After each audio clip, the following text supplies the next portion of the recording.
అప్పుడు భారత్ మాతాకి జై అన్నది అసలు ఆ స్లోగన్ నెహ్రూ గారు మనకు బండి మీద నుంచి వస్తుంటే వాళ్ళు తీసుకొస్తున్నారు, ప్రజలు తీసుకొస్తుంటే భారత్ మాతాకి జై అని ఎవరు భారత్ మాత అంటే ఎవరు అని క్వశ్చన్ వేస్తారు.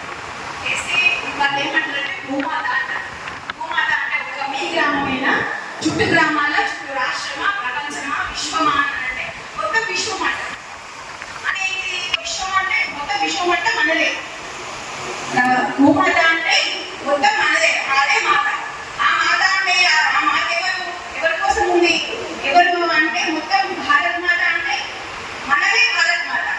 అంటే నదులు, కొండలు, వాగులు, వంకలు అన్నీ ఉంటాయి మన గ్రామం నుంచి మొదలుపెట్టి చుట్టూ. అవన్నీ ఎవరి కోసం ఉన్నాయి? మన కోసం ఉన్నాయి. మన కోసం ఉంది అంటే అదెవరు? మనమే కదా. అంటే మనమే భారతీయులు, మనమే భరతమాత. మీరు నేను అందరూ అంటే ఆ భరతమాత అనేది మన నుంచి ఉంది. దాని తర్వాత నిన్నది ఏంటంటే ఫస్ట్ బ్రిటిష్ పాలనకి ముందు ఎట్లుంది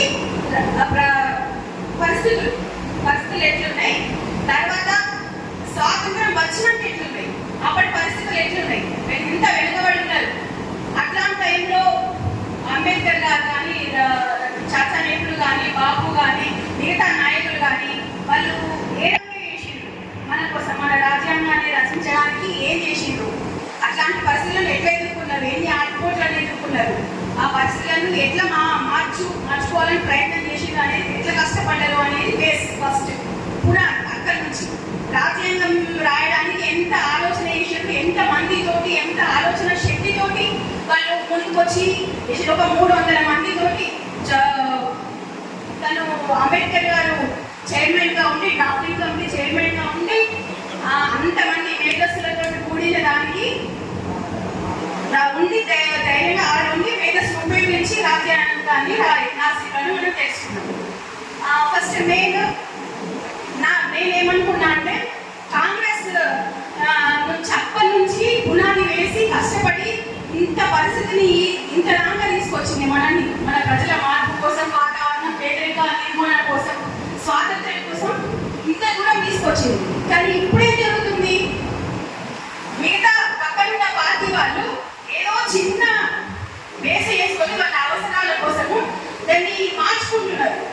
అంటే బిస్కెట్ చేస్తున్నారు, దాన్ని అవగాహన వేసి ఏదో వేయాలని చేస్తుంది. కానీ ఎంత కష్టపడ్డారు కాంగ్రెస్ పార్టీ, అప్పుడున్న పెద్దలు ఎంత కష్టపడ్డారు, మన మహాత్మా గాంధీ ఎంత కష్టపడ్డారు. వాళ్ళకి వెనుకకు తోసి మేమేదో చేసినాం, మాదే హిందుత్వం మాదే అని, ఏదో మా హిందువు అంటే మాదే అనే రకంగా తీసుకొస్తున్నారు ఇప్పుడున్న ప్రభుత్వం.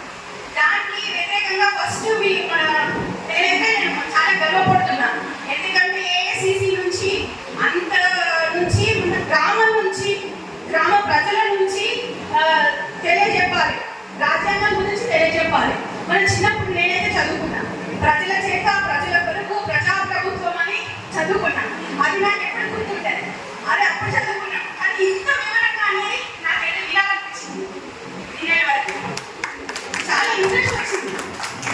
అంటే అంత గొప్పది, ఎంత మనమైతే భగవద్గీత, ఎవరైతే ఖురాన్ కానీ బైబిల్ కానీ ఎంత ఇష్టపడతామో, ఎంత ప్రేమ మనం ధైర్యంగా దాన్ని ఆస్వాదిస్తాం, దాన్ని ప్రేమిస్తామో, మనం ఆరాధిస్తాం కదా. మనం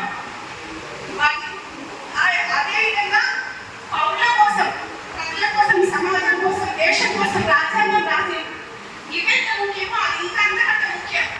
అందరూ కలిసిమెలిసి ఉండడానికి ఆ పరిస్థితులను మార్చి ఈ రకంగా చేసింది. కాబట్టి దాన్ని కింద నుంచి మార్పు జరుగుతుంది, దాని విలువ తెలియాలి అందరికీ. అందుకని ఈ రకంగా ఇంత కష్టపడి ఏఐసిసి నుంచి మన కోసం ఈ ప్రోగ్రాం పెట్టిందంటే నాకు చాలా అభినందనీయం.